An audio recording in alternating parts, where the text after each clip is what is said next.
अथर्ववेद में लिखा हुआ है। और ऋग्वेद में क्या लिखा हुआ है कि नवग्रह के साथ साथ 2 अश्वनी कुमार भी भगवान सूर्य की परिक्रमा करते हैं। अश्वनी कुमार जिसको वो नेपच्यून और यूरेनस बोलते हैं। लेकिन चूंकि नेपच्यून और यूरेनस हमारे किस भाव को देखते हैं, बीमारी के भाव को देखते हैं, और जो नवग्रह है वो हमारी आयु का पार्ट है। 120 वर्ष की आयु मानव की घोषित की गई है देवताओं की तरफ से। सबकी दशाएं हैं हर देवता की, है ना। शुक्र 20 वर्ष, शनि 19 वर्ष, राहु 17 वर्ष 18 वर्ष ऐसे, केतु 7 वर्ष, सूर्य ऐसे 10, चंद्रमा 10 वर्ष है जी, मंगल 8 वर्ष, सूर्य 7 वर्ष या 6 वर्ष, ऐसे ऐसे सब देवताओं की दशाएं हैं। और उन वर्षों को मिला के हम 120 वर्ष जीने चाहिए। तो एक प्लूटो ग्रह है वो बिना किसी अवरोध को एकटक सूर्य को देखता रहता है। वो सूर्य की माता है, माता अदिति पितुतरे काशी। माता माँ को अपने बेटे को देखे बिना रह नहीं सकती। तो लगातार उसने कोई पढ़िए प्लूटो के बारे में, जब पढ़ते ही नहीं हो तुम लोगों का नेट नहीं खुलता यहाँ, तुम कह देते हो हमें नेट ही नहीं खोलना था। तो यहाँ पढ़ लो, मैं लिखा हुआ दिखाता हूँ हमारे वेदों में। इसको ये कहते थे ना लोग, मैं एक दिन कह रहा था तो मैं प्लूटो के बारे में जरूर बताऊंगा। सब लिखा हुआ है हमारे ग्रंथों में, हमने पढ़ाई नहीं इतनी बारीकी से। क्यों? क्योंकि हमारे से बड़ा कोई मूर्ख ही नहीं है। हमने सीखना तो सारा कृष्णों से है, ठीक है। हम करेंगे तो दूसरों की हो, तो फिर अपनों को कहाँ देखेंगे, अपनी बातें कहाँ देखेंगे। तुम्हें पता है कि शांति 18 प्रकार की होती है। कितने प्रकार की होती है शांति? 18 प्रकार की होती है। किसी अंग्रेज ने बताया आज तक? आपके मन के क्या क्या पार्ट है किसी अंग्रेज ने बताया है? अरे तुम अंग्रेजी डॉक्टर की दवाइयां खाने वाले, तुम्हें अपनी बुद्धि है कहां? तुम्हें अपना होश है कहां? तुम अपना आधार जानते कहां हो? हैं? सूर्य की आज तक 8 रश्मियां नहीं हुई, क्योंकि 7 रश्मियां हमारे ऋषि बता गए थे। कहां से दिखाई देती थी उनको? बताना जरा, कौन सा वो था यंत्र उनके पास कि उन्होंने सीधा बता दिया सूर्य की 7 रश्मियां हैं? हमारे ग्रंथों में लिखा हुआ है। आज के हमारे ग्रंथ है जी, वेदों को ले लो 10,000 वर्ष पुराने हैं, नहीं मिलते। रामायण की जो मूल प्रति है वो भी 6,000 वर्ष 6,500 वर्ष पुरानी है, जो उनके हाथ में लिखी हुई है, ऋषियों के हाथ में लिखी हुई है। तो फिर एक ही धर्म से बहुत सारे धर्म उत्पन्न हुए हैं। बौद्ध धर्म उत्पन्न हुआ है, जैन धर्म उत्पन्न हुआ है, सिख धर्म उत्पन्न हुआ है। तो वो उत्पन्न होने में भी उनके समय लगे हैं। 600 वर्ष पुराना तो वही है, अंग्रेज तो बहुत बाद में आए हैं। सिख धर्म नहीं, फिर तो हमें साफ साफ समझ में आना चाहिए। तो फिर जो प्लूटो ग्रह घूमता है, जिसको प्लूटो बोलते हैं, वो माता अदिति का स्वरूप है। और कारण भी, अगर वो माँ है तो उसी से बहुत सारे देवता निकले हैं, उसी के गर्भ से बीज उत्पन्न हुआ है। आया समझ में? तो इसलिए जब हम बहुत गहनता से पढ़ेंगे, हमारे को हमारी पूरी नॉलेज हो जाएगी, पूरी। अरे भाई, जैसा बाहर दिखता है वैसा अंदर भी दिखता है, वैसे ही जाल है आपके अंदर। आप देख लीजिए, अपने मन मस्तिष्क में जाइए, आंखें बंद कीजिए। बाहर तेज दिखाई दे रहा है, बाहर सूर्य दिखाई दे रहा है, अंदर भी दिखाई देगा। बाहर बादल दिखाई दे रहे, अंदर भी दिखाई देंगे। बाहर काले बादल दिखाई दे रहे, अंदर भी काले बादल दिखाई देंगे। बाहर बादल भागते हुए नजर आ रहे, अंदर भी भागते हुए नजर आएंगे। कभी बैठे ही नहीं, कभी आंखें बंद की ही नहीं। बाहर तारे दिखाई दे रहे, अंदर भी तारे नजर आएंगे। बाहर सूर्य दिख रहा है, अंदर भी सूर्य नजर आएगा। पहले प्रकाश आएगा, फिर तेज आएगा। सेम वैसे ही होगा जैसा बाहर आंखें खोल के देख रहे। इसलिए आंख नहीं भी है किसी के पास, तो बस वो यही देख ले कि अंदर करके अपने चक्षु से, अंतर चक्षु से, अंतर नहीं चक्षु से, अपने आज्ञा लोक में, आज्ञा आकाश में, अपने हृदय आकाश में, ठीक है, जहां पर हम हमेशा झांकते हैं, जहां पर ईश्वर की ऊर्जा में बाल समान बाल के भी अग्रभाग के 10,000 में हिस्से। तो फिर हमारे से पूछे कि प्लूटो की तो नहीं खोज की? अरे नो की कर ली है, क्या कम है? तुम बिना किसी यंत्र के नो ग्रहों की खोज करके दिखा दो। सूर्य के साथ साथ कौन कौन से घूमते हैं? या बैठ के किसी ऋषि ने बता दिया मंगल की भूमि लाल है, तुम बता के दिखा दो ना। तुम्हारे कौन से पूर्वज ने बताया था मंगल की भूमि लाल है? बता दो भाई मुझे। तो कोई गणना नहीं है हमारे ऋषियों की। तो हमारे ऋषियों की ये भी गणना है कि उन्माद संबंधी बहुत सारे रोग उत्पन्न हो जाते हैं शरीर में। इस बच्चे को जहां दर्द होता था वहीं रोग बता दिया। जैसे जोड़ों में दर्द होता था तो क्या बताया? गठिया बाय। पैर में दर्द हुआ तो क्या बताया? बोल घिसी हुई है, ऑपरेशन कर दिया घुटने का। और दर्द इसको वही था। कंधे में क्या बता रहे हैं, सर में। अब देखिए इसके सर में कोई भी दाना काला नजर आता है या प्रेतादि का रूप नजर आता है, क्योंकि वो जो दोष है वो तिल के समान बिल्कुल काला है, और वो आजकल इतने सूक्ष्म यंत्र बना दिए एलोपैथी में कि वो उनमें नजर आ जाते हैं, लेकिन डॉक्टर उसको रोग बता देता है बिना घोषित किए, बिना ये देखे, और उसी का इलाज करता रहता है। किसी को ब्रेन ट्यूमर बता देता है, मानो भैया केवल दोष निकालते हैं, ब्रेन ट्यूमर नहीं निकालते। तो ब्रेन ट्यूमर कैंसर कैसे ठीक होता है? ब्रेन ट्यूमर और कैंसर था ही नहीं, घोषित कर दिया गया। वे डॉक्टर जो हर जगह जाने पे अपनी मशीनों से बार बार टेस्ट कराते हैं, उनको खुद को पता है ये सारी झूठी है, ये सारी फेक है इनकी मशीनें। क्यों कराते हैं फिर भाई बार बार टेस्ट? है कौन सा उचित है कि आपने एक टेस्ट करा दिया ब्लड का, अगली जगह जाके फिर ब्लड का टेस्ट कराएंगे? तो आपके बहुत सारा तो ब्लड वो वैसे ही निकाल लेते हैं। भाई 3 लीटर शरीर में ब्लड है, उस 3 लीटर ब्लड में से यूं करते करते वो आधा लीटर बाहर निकालने में 2.5 लीटर तो वैसे ही जाएगा। घुटने का पानी कितनी बार निकाला? 100 बार निकलवा लो आप भाई। ये सेम ऐसे ही है एलोपैथी का काम। जैसे जगह जगह टोना निकालने वाले बैठे होते हैं, तो धागा निकालते रहते हैं, हर किसी में से धागा निकाल देते हैं। ऐसे ही एलोपैथी वाले हैं कि धागे खींचते रहते हैं ये अंदर से धागे, और वो धागा तब तक खींचता है जब तक आपके पास पैसा है। आया समझ में? आप किसी भी हॉस्पिटल में जाके खड़े होकर ये कह दो मेरे पास पैसा नहीं है, बस मेरा इलाज कर दो, मैं मांग के ला सकता हूँ 10-20 हजार रुपए, बस ठीक है, आपको फेंक दिया जाएगा बाहर, आपको ना पता लगा, कोई ऑपरेशन नहीं करेगा आपका। और आपकी पत्नी के गर्भ से बच्चा उत्पन्न होने वाला है और प्रसव क्रिया जारी है, और डॉक्टर पहले तो आपको सारी बातें बताएगा। अगर उसने आपकी जेब देख ली और आपने कह दिया कि मेरे तो हाथ खड़े हैं, आप कहो तो मैं ले जाता हूँ, तो वो लास्ट टाइम चलते हुए कह देगा भागते भूत का लंगोटा ही सही, जैसे कहते हैं, तो वो कहेगा कोई बात नहीं, हम कर देते हैं, कोशिश करते हैं। वैसे तो हम नॉर्मल की जरूरी है, लेकिन नॉर्मल की कोशिश करते हैं, फिर वो नॉर्मल हो जाता है। आप देखिए पूरे संसार में भगवान की तरफ से डिलीवरी नॉर्मल हो रही है सभी जीवों की। आपके यहाँ क्यों अबनॉर्मल हो रही है? जबकि आज से 100 साल पहले कोई अबनॉर्मल डिलीवरी नहीं होती थी। 100 क्या 50 वर्ष पहले है कि नहीं? और 50 वर्ष इसलिए का 47 साल का मैं हूँ, और वैसे तो हमारे दोनों भाइयों के 5 बच्चे हैं, उनके एक ही दाई ने हमें उपजाया, हमारे माता पिता को उपजाया और हमारे पुत्रों को अगली गति को उपजाया, केवल एक दाई ने। उसने ना किसी का ऑपरेशन किया, ना कोई आवरनाल फंसी। पूरे कुल में कम से कम 150 बच्चे हैं, ना किसी की आवरनाल फंसी, ना किसी के मुंह में गंद गया, ना किसी को पीलिया हुआ, सारे ठीक रहे। अब क्यों हो रहा भाई? अब देखिए क्या कथा भेजी थी हमारे साथ हो गई। एक बोला भाई तुम वो खाते हो, क्या कहते हैं, पिज्जा और बर्गर। ठीक है, हम पिज्जा और बर्गर खाते हैं, अंग्रेज क्या खा रहे हैं भाई बताना जरा? पिज्जा और बर्गर। सारे अंग्रेज सारे देश पिज्जा और बर्गर खाते हैं। अंग्रेजों से क्या खाते हैं? पिज्जा और बर्गर। वे जी रहे 150 वर्ष, वे अपने शरीर से हमारी उम्र में बहुत ताकतवर हो जाते हैं, अंदर भी जुझारू पर रह जाता है, और हम जी रहे 60 वर्ष। हम 60 वर्ष इसलिए नहीं जी रहे, हम 60 वर्ष इसलिए जी रहे कि हमें ये पता है दर्द की दवाई है 250 पैरा, ठीक है, वो हम बचपन से अपने बच्चों को घर पे ही देने लग जाते हैं। हमें पता है पैरासीटामोल 625 mg की है, और हम उसको बचपन से ही अपने घर में देने लग जाते हैं, इसलिए 60 वर्ष जी रहे हैं। ये निकम्मापन है हमारा।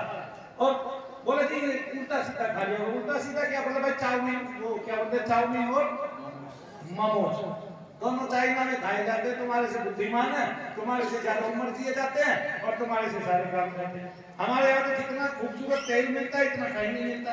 भारत में जैसे जैसे घी मिलते हैं वैसे कहीं नहीं मिलते। अब तो ये बात तो सरकार देखेगी कोई घी में मिलावट ना कर दे, ये काम सरकार का या नॉर्मल आदमी का नहीं है। लेकिन हम जहां तक खरीद के खाते हैं अच्छा ही तो खाते हैं, तो फिर इससे बीमारियां कहां से आ गई? बीमारियां केवल इससे आ गई क्योंकि हमारे बच्चों को भी पता है, तो 6-7 साल के हैं कि अब डाइक्लोफेरा लेनी है, अब ये वाली टेबलेट लेनी है, दांत में दर्द है तो आइबुप्रोफेन लेना है। ये नहीं देखना कि ये सारे स्टेरॉइड है और ये हमें इतना नुकसान पहुंचा रहे हैं कि जिसकी कोई सीमा है ही नहीं। हमारी उम्र तो छोटी की है एलोपैथी में। कोई कहता है ये उम्र बढ़ाती है, कहाँ उम्र बढ़ाती है बताओ? कोई एक डॉक्टर प्रमाण दे दे कि ये उम्र बढ़ाती है, और मैं प्रमाण देता हूँ आयुर्वेद उम्र बढ़ाता है। यहीं से मैं जिसका रोग ठीक कर रहा हूँ उसकी उम्र बढ़ जाएगी, इसकी उम्र बढ़ जाएगी। रोग क्या है? उन्माद की वेदना, ये रोग है, बस इतना सा रोग है। आज तक किसी ने करके ही नहीं दिखाया सरेआम ऐसे बैठ के। ठीक है, मैंने तो जी न्यूज पे भी करके दिखा दिया। 5 डाकुर कागासुर बन गए, 5 डाकुर कागासुर बन गए।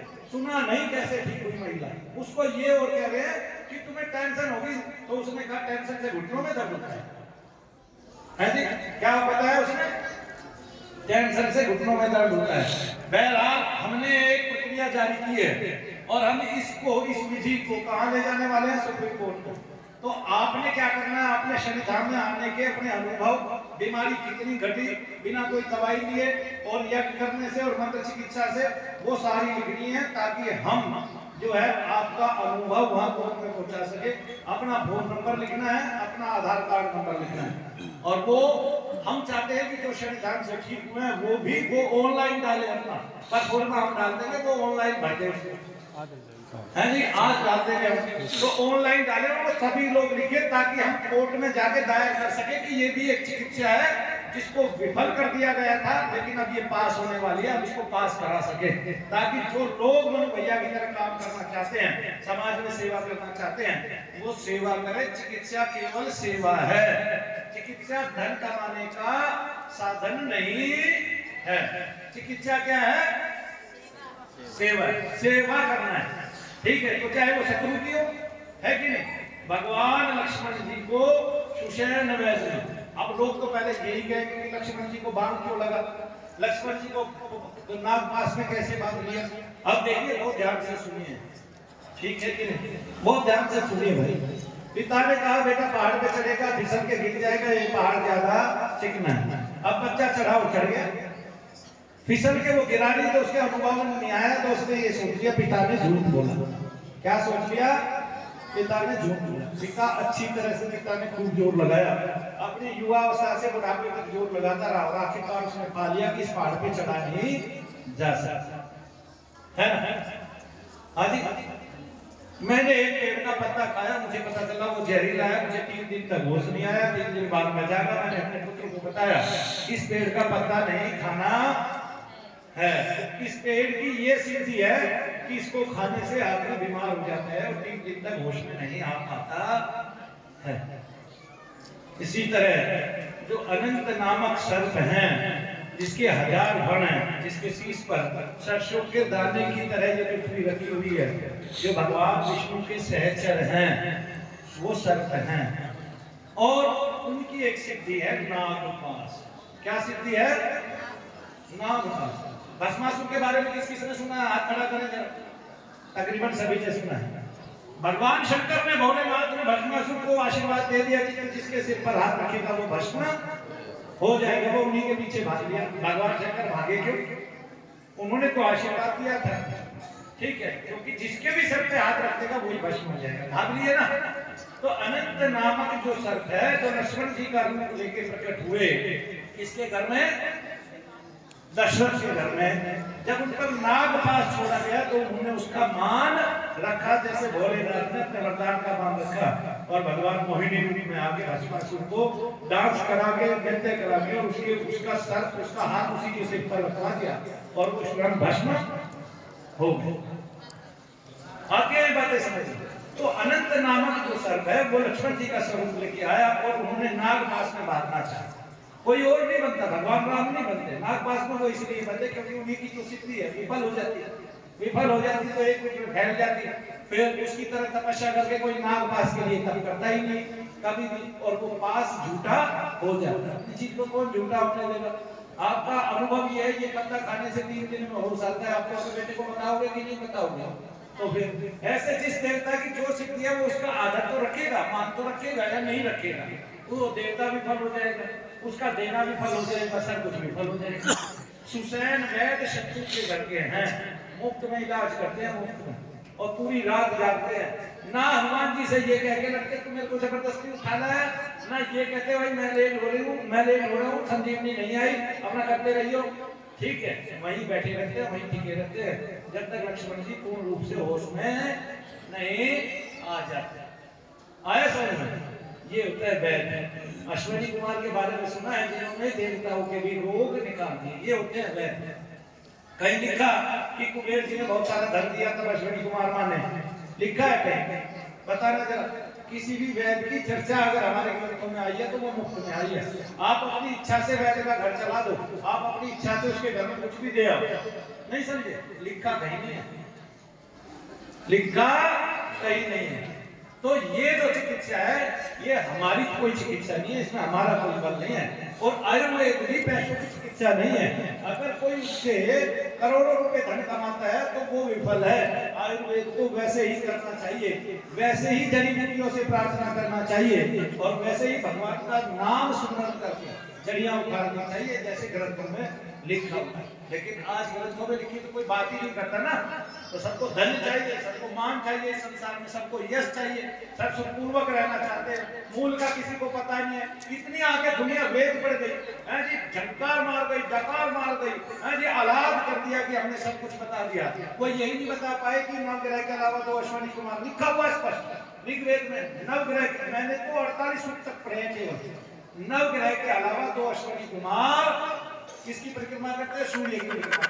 अथर्ववेद में क्या पाया देखिए, मैंने 2 ही वेद पढ़े हैं थोड़े थोड़े। अब अथर्ववेद में क्या पाया है जी, दशम कांड के कोई से सूक्त में अथर्ववेद में क्या पाया? अब वो सूक्त खुद ढूंढ लेना कि क्या कहते हैं कि माता अदिति अपने पुत्र को उन्हीं के समान परिक्रमा करती हुई धीमी गति से क्या करती है? देखती रहती है। किसको? सूर्य को। ये प्लूटो है जिसको प्लूटो कहते हैं। अब देखिए प्लूटो किसी ग्रह के सामने आता है क्या? हम इस बात को रखेंगे कैसे कि प्लूटो किसी ग्रह के सामने आता है? क्या वो सौम्य ग्रह नहीं है? हैं जी? क्या वो अलग से झांक नहीं रहा है सूर्य को? क्या वो अलग से देख नहीं रहा है? क्या वो उसके साथ साथ नहीं घूम रहा है? देखना जरा, कोई देखेगा तो। तुम तो देखते ही नहीं हो, तुम्हें पता ही नहीं है, तुम्हारे तो फोन हो गए यार सारे। वैसे तुम AI चैटे फलाना ये पता नहीं क्या, तुम्हारे AI के भी कुत्ते फैल हो गए आज तक या पिल्ले फैल हो गए? दोनों फैल हो गए, कुत्ते पिल्ले दोनों फैल हो गए तुम्हारे AI नहीं समझे। तो ये जब हमारे सभी ग्रंथों में लिखा हुआ है, हमारी जो प्रक्रिया है वो इतनी सुदृढ़ है कुछ नहीं। मंत्र चिकित्सा दुनिया में सबसे ज्यादा ताकतवर, यज्ञ चिकित्सा दुनिया में सबसे ज्यादा ताकतवर है ना। फिर कहाँ डरते हो भाई, क्यों डरते हो? फिर ऐसी चिकित्साओं की आवश्यकता कहाँ नहीं। बच्चों इससे जितना बचा जा सके धैर्य रखो, धारणा रखो। आपको पता नहीं आधे रोग को परहेज से ठीक हो जाते हैं, आधे रोग समय देने से ठीक हो जाते हैं। पहले हमारे ऋषि बहुत होशियार थे, उन्होंने एक मंत्र बना दिया, भाई इसको पीलिया में झाड़ते रहना और ऐसे ऐसे झाड़ा लगाना। तब से पीलिया के जितने भी मंत्र साधक हैं कि हम पीलिया झाड़ देंगे, सप्ताह में 1 बार बुलाते हैं और 7 बार कम से कम बुलाते हैं। 49 दिनों तक अगर कोई आदमी पेट को खाली रख के और कम भोजन करके और कम खा के और परहेज करता है, वो वैसे ठीक हो जाता है। पीलिया देरी में ठीक होता है, 1 दिन में ठीक नहीं होता। इसका तात्पर्य ये था। मंत्र से पीलिया ठीक होता है नहीं, आराम पड़ जाएगा उसमें भी कुछ नहीं। नहाने से होता है नहीं, भगवान का नाम लेते जाओगे आप, क्योंकि भगवान का दर समझ के जा रहे हैं, भगवान का नाम लेते आओगे आप, उन दिनों में बड़े सात्विक हो जाते हैं। जब आपको कोई रोग हो जाता है तब आपको उस रोग को ठीक करने में मदद मिल जाती है। हम उसको मान दूसरी चीज देते हैं, ठीक है ना। लेकिन जैन साहब का एक अनुभव है कि इनको जहां दर्द हुआ वही कोई ना कोई रोग बता दिया डॉक्टर ने। एक सर को छोड़ के, सर में कब दर्द हुआ था बता दो हैं? 4 दिन पहले। तो डॉक्टर ने कितने पैसे लिए? 20। तो सर का दर्द ठीक हो गया नहीं? अब आ रहे अब तो आप मेरे सामने, ठीक है, मैं जाग करूंगा 2-4 बार आप आओगे, आपके चक्कर में सब बंद हो जाएंगे। दोष जब होता है तो वो कुछ भी कर सकता है, चक्कर भी देगा, उल्टी भी कराएगा, वो सब कुछ करेगा, ठीक है। जिसको हम कृत्या बोलते हैं ना, दूषणकारी जो कृत्य होती है, वो हमारे यहाँ पर बैठती है। देखिए यहाँ पर जहाँ जठराग्नि विराजती है, वो हमारी अग्नि को खा जाती है, हमारा पाचन तंत्र नष्ट कर देती है और हमारे पेट को भारी बनाए रखती है। या तो हमें भूख नहीं लगेगी या फिर रात को उठ के भूख लगेगी, हम सब कुछ खा जाना चाहिए, पता चलेगा कि दुनिया का सारा भोजन हमें खा जाना चाहते हैं, ठीक है। ये कृत्यारी का शब्द है, ठीक है। डाकनी प्रभावित होती है तो भूख ही भूख लगती है, शाकनी प्रभावित होती है तो भूख खत्म हो जाती है। कौन सी बड़ी बात है? कृत्यारी तो है, दूषणकारी तो है, कष्टकारी तो है, माता तो वो भी कही जाती है कि? तो इस तरह से लोग जो है अविचार करने वाले हैं और वो अविचार हमारे आपसी वैमनस्य से होता है। मानव बना तो प्रेम करने के लिए था, लेकिन वो मानव दानव के रूप में बदल गया। वो कब्र के कुत्ता बन गया कि बिना देखे ही सबको देख के भौंक लेना चाहता है, काट लेना चाहता है। कब्र के वो कुत्ता बना, ये समझ में नहीं आया। बना था प्रेम करने के लिए, बन गया कुत्ता। आया ना समझ?